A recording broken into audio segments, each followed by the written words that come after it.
Hello and welcome everyone. आज का हमारा टॉपिक है सिंथेटिक रबर। हमने इससे पहले पार्ट में इलास्टोमर्स और नेचुरल रबर की स्टडी की थी, जिस नेचुरल रबर के साथ ही हमने प्रोसेस ऑफ वल्केनाइजेशन को स्टडी किया था। तो सिंथेटिक रबर्स में तीन कैटेगरी हमें पढ़नी है, नाइट्राइल रबर, स्टाइरीन रबर और नियोपीन यानी ग्रेड एम रबर। तो पहली कैटेगरी ऑफ रबर स्टार्ट कर रहे हैं, विच इज नाइट्राइल रबर।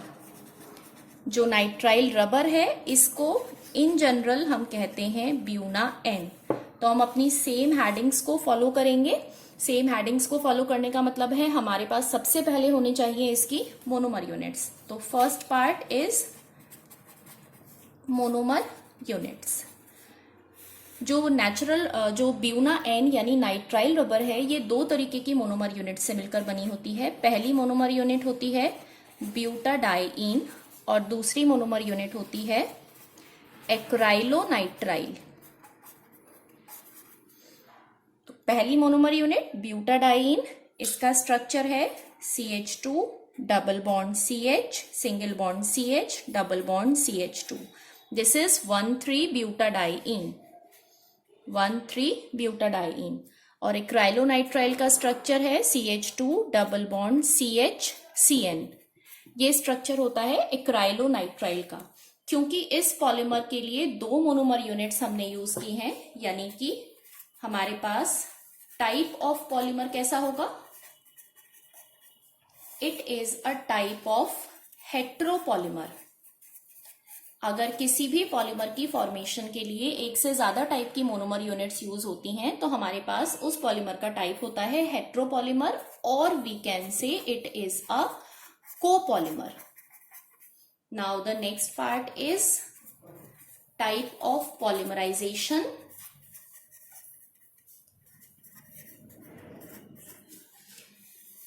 ये दोनों मोनोमर यूनिट्स आपस में अटैच होंगी by the process of addition polymerization, यानी यहां पर कहीं भी कंडेंसेशन पॉलीमराइजेशन नहीं होगा। दैट मीन्स जितनी मोनोमर यूनिट्स हमारे पास होंगी वो monomer units as it is attach होती चली जाएंगी। Next part is synthesis.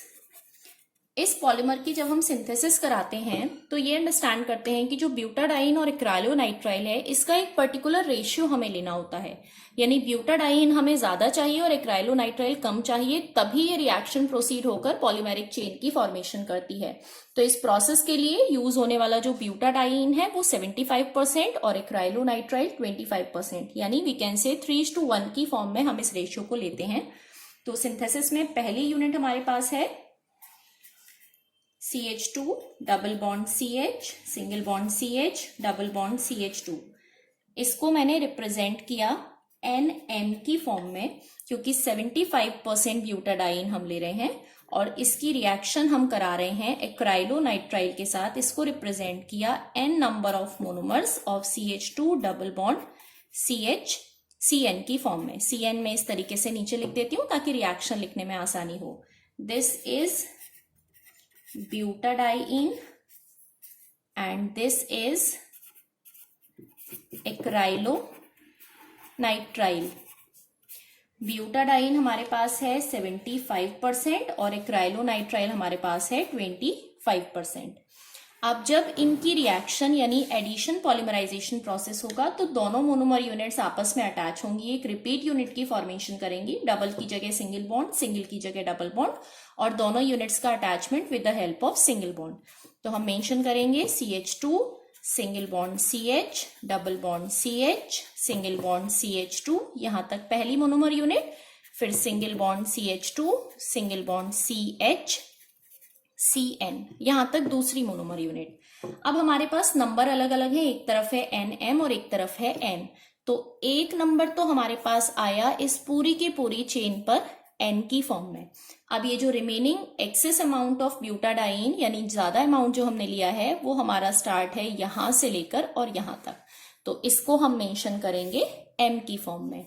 बनने वाला जो पॉलीमर है दिस इज ब्यूना N, और इस पॉलीमर का केमिकल नेम क्या होगा, इट इज पॉली एक्राइलोनाइट्राइल ब्यूटाडाइईन। ये हमारा बनने वाला पॉलीमर और उसका केमिकल नेम। तो ये सिंपल मेथड ऑफ सिंथेसिस है जिसमें एडिशन पॉलीमराइजेशन की हेल्प हम लेते हैं। जो नाइट्राइल रबर होती है, इस नाइट्राइल रबर की जो टेंसाइल स्ट्रेंथ है वो बहुत अच्छी होती है, यानी अगले पार्ट की फॉर्म में हम कंसिडर कर रहे हैं इसकी प्रॉपर्टीज को। इसकी प्रॉपर्टीज में कुछ पॉइंट्स मैं यहां पर मेंशन कर रही हूं। Having good strength, tensile strength है, it shows resistivity with organic solvents,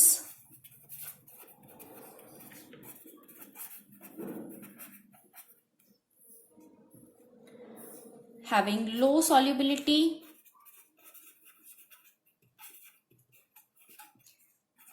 having good insulating character,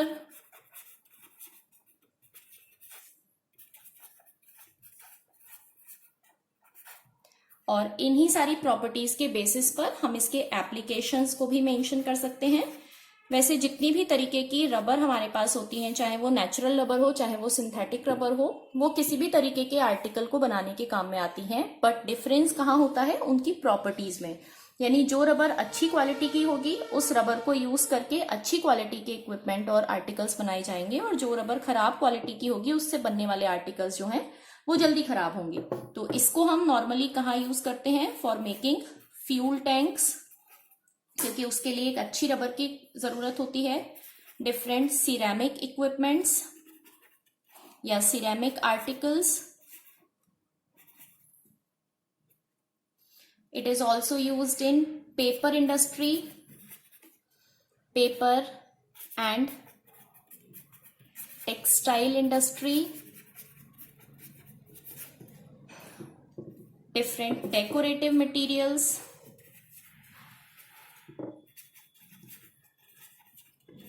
ये सब बनाने के काम में आते हैं।